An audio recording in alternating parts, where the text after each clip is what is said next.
मैं। तुम नारी हो, लाचार हो, बेचारी हो, बस यही जवाब सुनती हूँ मैं। जब बड़ी हुई समाज की रस्मों को जाना पहचाना, अपने सवालों का जवाब मैंने खुद में ही पाया।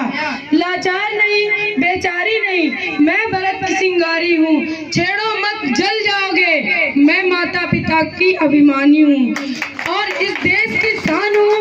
मैं नारी हूँ, इस देश का आधार हूँ। कहना चाहूंगी, कोमल है, कमजोर नहीं तू, शक्ति का नाम ही नारी है। जग को जीवन देने वाली मौत भी तुझसे हारी है, मौत भी तुझसे हारी है। आज मैं आप सभी को महिला सशक्तिकरण की समाज पर कुछ भूमिका पर कुछ शब्द कहना चाहूंगी। सर्वप्रथम आप सभी सोच रहे होंगे कि महिला सशक्तिकरण का अर्थ क्या है। मैं आप लोगों को बताती हूँ कि महिला सशक्तिकरण का अर्थ है महिलाओं को बिना किसी भेदभाव के जीवन के प्रत्येक क्षेत्र में स्वतंत्रता पूर्वक कार्य करना महिला सशक्तिकरण कहलाता है। आप सोच रहे होंगे कि हमें इसकी आवश्यकता क्यों पड़ी।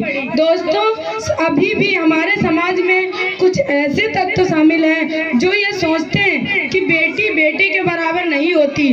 तो मेरा प्रश्न है उन लोगों से, यदि वे ऐसा सोचते हैं तो फिर वे अपनी पत्नी के लिए एक महिला डॉक्टर को ही क्यों ढूंढते हैं। क्या है उनके पास इसका कोई जवाब।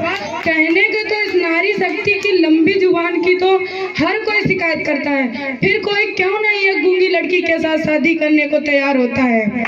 फेसबुक के सीईओ ने अपनी बेटी पैदा होने की खुशी में अपनी जायदाद का 99% दान दिया और दूसरी ओर हमारे देश में एक पिता अपनी बेटी के लिए दहेज इकट्ठा करने के लिए घड़ी तक पहनना छोड़ देता है और लोग कहते हैं कि हमारा देश बहुत तरक्की कर रहा है। अरे क्या है हमारे देश का, नियत आदमियों की खराब होती है और घूंघट इस नारी शक्ति से निकलवाया जाता है। परंतु आज की नारी प्रत्येक क्षेत्र में पुरुषों के साथ कंधे से कंधा मिलाकर आगे बढ़ रही है। सुना है परिवार पर जिम्मेदारियों का बोझ बढ़ा है तो ऑटो रिक्शा, ट्रक तथा चलाने लगी है नारियां। साहस के साथ आसमान भेदकर अंतरिक्ष तक जाने लगी है नारियां। हर शक्ति क्षेत्र में आजमाने लगी है नारियां। अरे आज तक तो वीर जवानों की शहादत को कंधा देकर शमशान घाट तक जाने लगी है नारियां।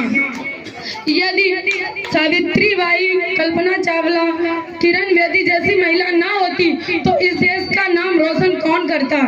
पुरुषों की इस दुनिया ने नारी का जीना मुश्किल कर दिया है।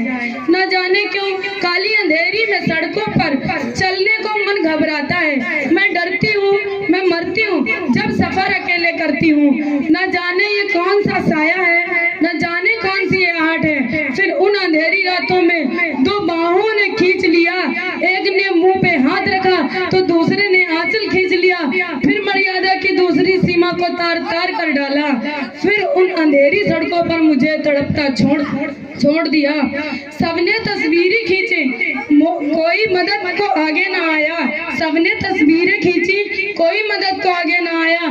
मदद करो, मदद करो, ये चीख चीख कर ये चीख भी मुझसे रूठ गई और जब होश आया तो सबकी बातें सुनकर टूट गई। परिवार की बदनामी होगी, परिवार की बदनामी होगी। सबने मुझे यही समझाया, ये नई उम्र के लड़के हैं, ये नई उम्र के लड़के हैं, थोड़ा बहक ही जाते हैं। दुनिया वाले तुम पर ही प्रश्न उठाएंगे, क्या मेकअप था, क्या गहने थे, क्या छोटे कपड़े पहने थे। सवालों की इस भूल भुलैया में अच्छाई कहीं खो जाती है। सब भूल जाओ, सब भूल जाओ कहने वालों, क्या तुम्हें शर्म नहीं आती है। मत भूलो कि ये गलती आपकी भी हो सकती है। अगले दिन सड़क पर पड़ी बहन बेटी आपकी भी हो सकती है और इस दुख से बढ़कर कोई दुख नहीं हो सकता। जो नारी का सम्मान ना करे वह मर्द नहीं हो सकता। अंत में मैं यही कहना चाहूंगी, जब नारी नहीं शक्तिशाली तो क्यों कहते हैं उसे बेचारी। आइए हम सब मिलकर के प्रणय लें, अपनी मर्यादाओं को समझें। नारी